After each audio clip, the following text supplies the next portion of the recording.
ঠিক আছে। আচ্ছা, আমরা বলছি এনভায়রনমেন্টাল ইম্প্যাক্টস যখন আমাদের পাওয়ার জেনারেশন না, ঠিক আমরা বলতে পারি এই যে ফুল প্রসিডিউরটা, এইটাকে আমরা তিনটা ভাগে ভাগ করেছিলাম: জেনারেশন, ট্রান্সমিশন, ডিস্ট্রিবিউশন। এই প্রত্যেকটা ধাপে ধাপেই যথেষ্ট পরিমাণ এনভায়রনমেন্টের এফেক্ট হয়, ঠিক আছে। তো এখন আমি বিদ্যুৎ পেতে হলে আমাকে এনভায়রনমেন্টের কিছুটা ক্ষতি হবেই, সেটা আমাকে মেনে নিতেই হবে, কিন্তু সেটা কতটুকু এবং কতটুকু লিমিটের মধ্যে আমরা রাখতে পারি সেটাই হচ্ছে আমাদের কনসার্ন। সো আমরা এই টপিকটাতে দেখবো হচ্ছে এনভায়রনমেন্টাল ইফেক্ট গুলো কি কি হয়, এবং সেই ইফেক্ট গুলো আমরা কি কি প্রক্রিয়ায় কি কি একটু সতর্কতা অবলম্বন করলে আমরা সেই এফেক্টটাকে একটু মিনিমাইজ করতে পারি। তো যে এফেক্ট গুলো হয় সেই এফেক্টটা দুই ধরনের হয়, একটা হচ্ছে গ্লোবাল ইফেক্ট, একটা হচ্ছে লোকাল ইফেক্ট। লোকাল ইফেক্টে কি, ধরেন আমি আমার বাসাতেই কোনো জেনারেটর চলছে, সেই জেনারেটরের যেই নয়েজ হচ্ছে সেই নয়েজটা কি করছে, সে আমার এরিয়াকেই পলিউট করছে। আবার তার যেই কার্বন ইমিশন বা সে যেই পয়জনাস গ্যাসগুলো এমিট করছে সেটা তো পুরো বাতাসে মিশে যাচ্ছে, তাই না? তো সেই ইম্প্যাক্টটা কিন্তু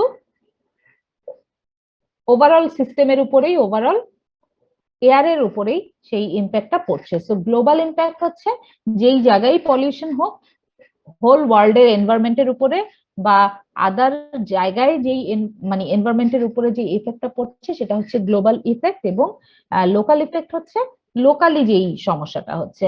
গ্লোবাল ইম্প্যাক্টের মধ্যে বায়োডাইভার্সিটি একটা ইম্পর্টেন্ট জিনিস। বায়োডাইভার্সিটি মানে হচ্ছে ন্যাচারাল হ্যাবিটেট যেগুলো আছে তাদের যে ক্ষতিগ্রস্ত হয় তারা সেই জিনিসটা। তারপরে আছে হচ্ছে ক্লাইমেট চেঞ্জের ইস্যু। ক্লাইমেট চেঞ্জ খুব একটা ইম্পর্টেন্ট ইস্যু, আপনারা জানেন। এবং তারপরে আছে ozone layer depletion, acid rain. Acid rain হচ্ছে নাইট্রোজেন অক্সাইড এবং সালফার ইমিশন, যেটা অ্যাসিডের মতো পড়ে, আমরা বৃষ্টির মতো মনে হয় ভিজুয়ালি, কিন্তু আসলে সেটা অ্যাসিড রেইন বলি আমরা, কারণ এটা কেমিক্যাল। দেন আসছে হচ্ছে লোকাল ইম্প্যাক্ট। লোকাল ইম্প্যাক্টের মধ্যে কি আছে, ন্যাচারাল রিসোর্সের কনজাম্পশন। যেমন যেই ন্যাচারাল রিসোর্স গুলো ইউজ করে পাওয়ার জেনারেশন করা হয় সেই ন্যাচারাল রিসোর্স কনজিউম হয়ে যাচ্ছে, কমে যাচ্ছে। তারপরে ভিজুয়াল ইম্প্যাক্ট যেটা বললাম, যে খালি চোখে যেটা দেখা যায়, এমিশন হচ্ছে, বিভিন্ন ধরনের গ্রিন হাউস গ্যাস এমিট করছে, নয়েজ হচ্ছে। তারপরে আপনাদের ম্যাগনেটিক ফিল্ড, ইলেকট্রোম্যাগনেটিক ফিল্ড তৈরি হচ্ছে, এবং সেই ইলেকট্রোম্যাগনেটিক ফিল্ডের কারণে যেই ধরনের সমস্যা হচ্ছে, এবং ইলেকট্রোম্যাগনেটিক ফিল্ড যেই যেই প্যারামিটার গুলো দিয়ে এফেক্ট হয় এখানে সেগুলো লেখা আছে।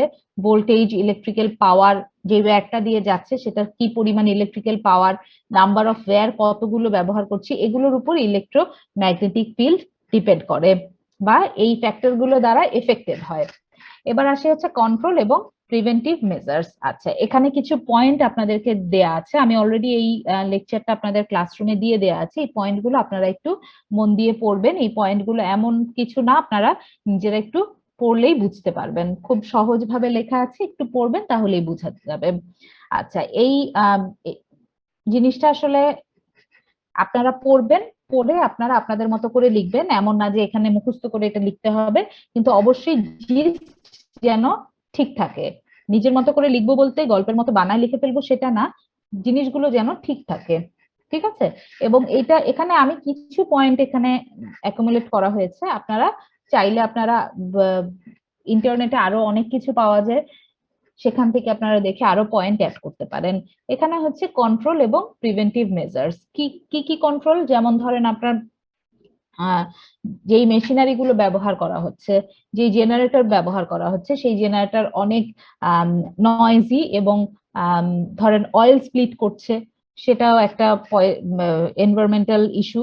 সো আমরা কি করতে পারি, এই ডিভাইস গুলো যদি আমরা ভালো মানের ব্যবহার করি তাহলে আমার এনভায়রনমেন্ট পলিউশন কম হবে। আরেকটা ইস্যু হচ্ছে এই জাতীয় মেকানিক্যাল ডিভাইস গুলো যত বয়স হতে থাকে এদের এই পারফরমেন্স গুলো তত পুয়ার হতে থাকে। সো একটা নির্দিষ্ট সময় পর পর তার মেনটেনেন্স, তার রিপ্লেসমেন্ট, এই জিনিসগুলো খেয়াল রাখা।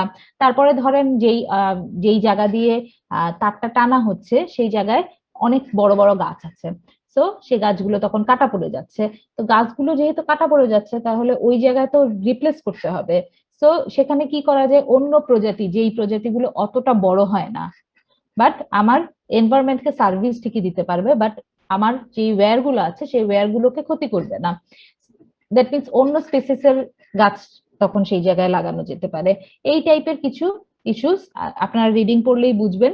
আমাদের বিষয়টা হচ্ছে আমাদেরকে এই এই মানে বিদ্যুৎ পেতে হলে আমাদেরকে কিছুটা ক্ষতি এনভায়রনমেন্টের হবেই, কিন্তু সেই ক্ষতিটা কতটুকু হতে পারে এবং আমাদের চেষ্টা থাকবে যে কতটুকু আমরা সেটাকে মিনিমাইজ করতে পারি। ঠিক আছে, ক্ষতিটা যতটা কম করা যায়। ঠিক আছে, সেই তার জন্য আমরা কি কি কন্ট্রোল এবং প্রিভেন্টিভ মেজার্স নিতে পারি সেই পয়েন্টগুলো এখানে মেনশন করা আছে। আপনারা একটু রিডিং করে নেবেন, তারপরে যদি কারো কোনো পয়েন্ট বুঝতে অসুবিধা হয় তাহলে আমরা সেটা ডিসকাস করতে পারবো। ঠিক আছে।